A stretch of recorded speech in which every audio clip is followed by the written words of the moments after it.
ओम श्री गणेशाय नमः।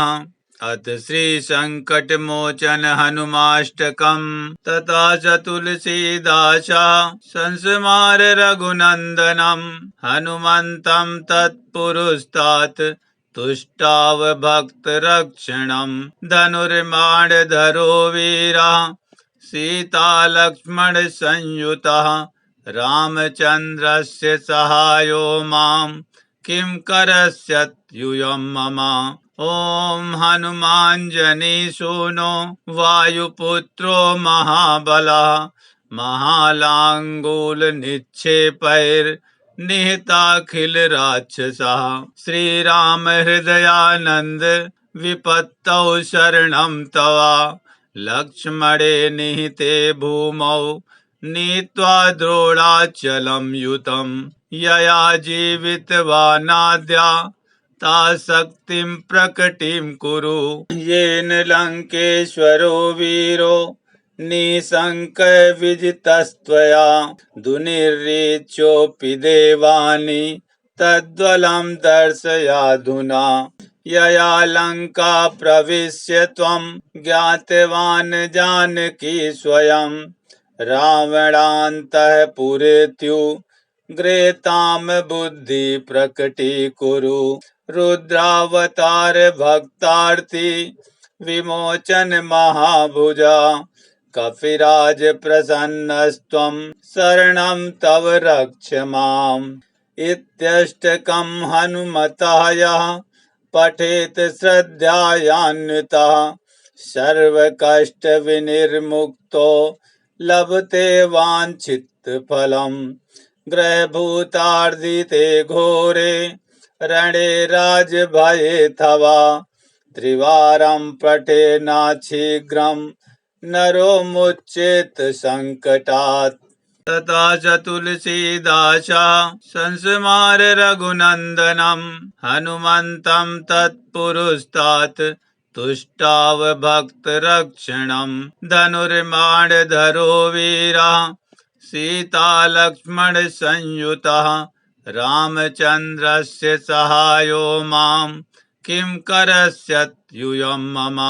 ॐ हनुमाञ्जनीसूनो वायुपुत्रो महाबलः महालाङ्गूलनिक्षेपैर्निहताखिलराक्षसः श्रीराम हृदयानन्द विपत्तौ शरणं तव लक्ष्मणे निहिते भूमौ नीत्वा द्रोणाचलं युतम् यया जीवितवानाद्या ता शक्तिं प्रकटिं कुरु येन लङ्केश्वरो वीरो निशङ्कः विजितस्त्वया दुर्निरीच्योऽपि देवानि तद्बलं दर्शयाधुना यया लङ्का प्रविश्य त्वं ज्ञातवान् जानकी स्वयं रावणान्तःपुरेत्युग्रेतां बुद्धि प्रकटीकुरु रुद्रावतार भक्तार्थी विमोचन महाभुजा कपिराज प्रसन्नस्त्वं शरणं तव रक्ष माम्। इत्यष्टकं हनुमतः यः पठेत् श्रद्धयान्वितः सर्वकष्टविनिर्मुक्तो लभते वाञ्छितफलम्।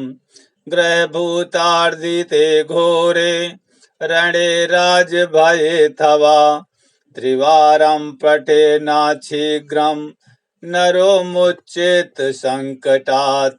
तथा च तुलसीदासा संस्मार रघुनन्दनं हनुमन्तं तत्पुरुस्तात् तुष्टाव भक्तरक्षणम् धनुर्बाणधरो वीरः सीता लक्ष्मण संयुतः रामचन्द्रस्य सहायो माम् किं करस्यत्यूयं मम।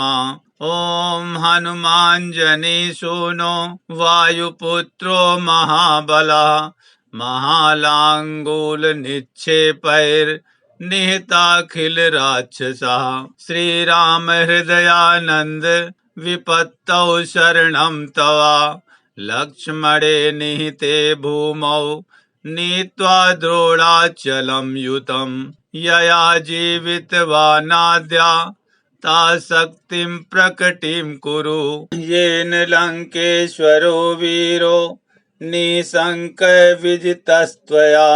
दुर्निरीच्योऽपि देवानि तद्बलं दर्शयाधुना यया लङ्का प्रविश्य त्वं ज्ञातवान् जानकी स्वयं रावणान्तःपुरेत्युग्रेतां बुद्धि प्रकटीकुरु रुद्रावतार भक्तार्थी विमोचन महाभुजा कपिराज प्रसन्नस्त्वं शरणं तव रक्ष माम् इत्यष्टकं हनुमतः यः पठेत् श्रद्धयान्वितः सर्वकष्टविनिर्मुक्तो लभते वाञ्छितफलम् ग्रहभूतार्दिते घोरे रणे राजभयेऽथवा त्रिवारं पठेन्नाशीघ्रं नरो मुच्येत संकटात् तथा च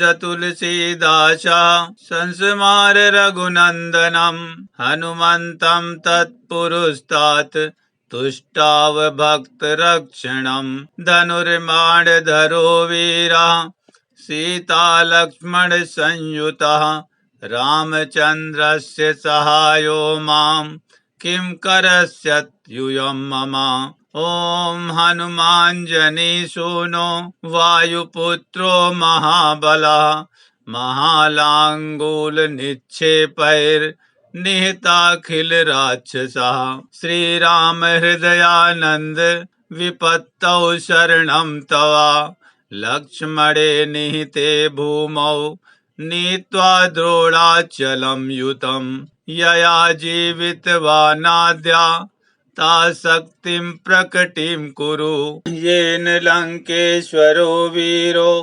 निशङ्कविजितस्त्वया दुर्निरीच्योऽपि देवानि तद्बलं दर्शयाधुना यया लङ्का प्रविश्य त्वं ज्ञातवान् जानकी स्वयं रावणान्तःपुरेत्युग्रेतां बुद्धि प्रकटीकुरु रुद्रावतार भक्तार्थी विमोचन महाभुजा कपिराज प्रसन्नस्त्वं शरणं तव रक्ष माम् इत्यष्टकं हनुमतः यः पठेत् श्रद्धयान्वितः सर्वकष्टविनिर्मुक्तो लभते वाञ्छितफलम् ग्रहभूतार्दिते घोरे रणे राजभयेऽथवा त्रिवारं पठेन्नाशीघ्रं नरो मुच्येत संकटात् तथा च तुलसीदासा संस्मार रघुनन्दनं हनुमन्तं तत्पुरुस्तात् तुष्टाव भक्तरक्षणं धनुर्बाणधरो वीरः सीतालक्ष्मणसंयुतः रामचन्द्रस्य सहायो मां किं करस्यत्यूयं मम ॐ हनुमाञ्जनीसूनो वायुपुत्रो महाबलः महालाङ्गूलनिक्षेपैर्निहताखिलराक्षसः श्रीराम हृदयानन्द विपत्तौ शरणं तव लक्ष्मणे निहिते भूमौ नीत्वा द्रोणाचलं युतं यया जीवितवानाद्या ताशक्तिं प्रकटिं कुरु येन लङ्केश्वरो वीरो निशङ्कविजितस्त्वया दुर्निरीच्योऽपि देवानि तद्बलं दर्शयाधुना यया लङ्का प्रविश्य त्वं ज्ञातवान् जानकी स्वयं रावणान्तःपुरेत्युग्रेतां बुद्धि प्रकटीकुरु रुद्रावतार भक्तार्थी विमोचन महाभुजा कपिराज प्रसन्नस्त्वं शरणं तव रक्ष माम् इत्यष्टकं हनुमतः यः पठेत् श्रद्धयान्वितः सर्वकष्टविनिर्मुक्तो लभते वाञ्छितफलम् ग्रहभूतार्दिते घोरे रणे राजभयेऽथवा त्रिवारं पठेन्नाच्छीघ्रं नरो मुच्येत सङ्कटात्। तथा च तुलसीदासा संस्मार रघुनन्दनं हनुमन्तं तत्पुरुस्तात् तुष्टावभक्तरक्षणं धनुर्बाणधरो वीरः सीतालक्ष्मणसंयुतः रामचन्द्रस्य सहायो मां किं करस्यत्यूयं मम। ॐ हनुमाञ्जनीसूनो वायुपुत्रो महाबलः महालाङ्गूलनिक्षेपैर्निहताखिलराक्षसः श्रीराम हृदयानन्द विपत्तौ शरणं तव लक्ष्मणे निहिते भूमौ नीत्वा द्रोणाचलं युतं यया जीवितवानाद्या ता शक्तिं प्रकटिं कुरु। येन लङ्केश्वरो वीरो निशङ्कविजितस्त्वया दुर्निरीच्योऽपि देवानि तद्बलं दर्शयाधुना। यया लङ्का प्रविश्य त्वं ज्ञातवान् जानकी स्वयं रावणान्तःपुरेत्युग्रेतां बुद्धि प्रकटीकुरु। रुद्रावतार भक्तार्थी विमोचन महाभुजा कपिराज प्रसन्नस्त्वं शरणं तव रक्ष माम्। इत्यष्टकं हनुमतः यः पठेत् श्रद्धयान्वितः सर्वकष्टविनिर्मुक्तो लभते वाञ्छितफलम् ग्रहभूतार्दिते घोरे रणे राजभयेऽथवा त्रिवारं पठेन्नाच्छीघ्रं नरो मुच्येत सङ्कटात्। तथा च तुलसीदासा संस्मार रघुनन्दनं हनुमन्तं तत्पुरुस्तात् तुष्टावभक्तरक्षणं धनुर्बाणधरो वीरः सीतालक्ष्मणसंयुतः रामचन्द्रस्य सहायो मां किं करस्यत्यूयं मम।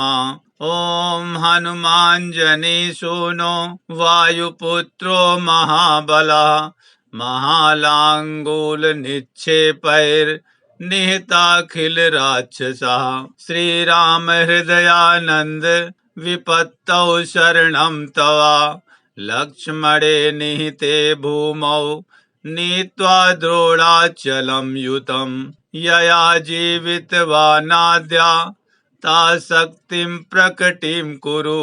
येन लङ्केश्वरो वीरो निशङ्कविजितस्त्वया दुर्निरीच्योऽपि देवानि तद्बलं दर्शयाधुना।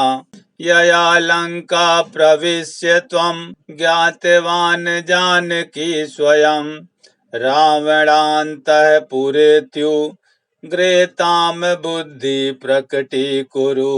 रुद्रावतार भक्तार्थी विमोचन महाभुजा कपिराज प्रसन्नस्त्वं शरणं तव रक्ष माम्।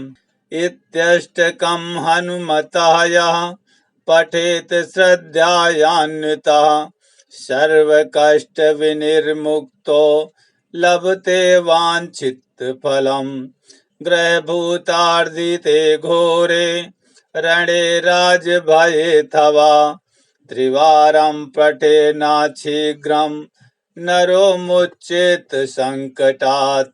तथा च तुलसीदासा संस्मार रघुनन्दनं हनुमन्तं तत्पुरुस्तात् तुष्टावभक्तरक्षणं धनुर्बाणधरो वीरः सीतालक्ष्मणसंयुतः रामचन्द्रस्य सहायो मां किं करस्यत्यूयं मम।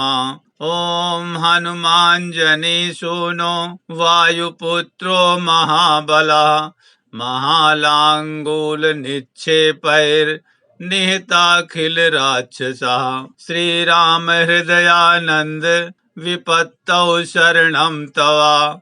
लक्ष्मणे निहिते भूमौ नीत्वा द्रोणाचलं युतं। यया जीवितवानाद्या ता शक्तिं प्रकटिं कुरु। येन लङ्केश्वरो वीरो निशङ्कः विजितस्त्वया। दुर्निरीच्योऽपि देवानि तद्बलं दर्शयाधुना।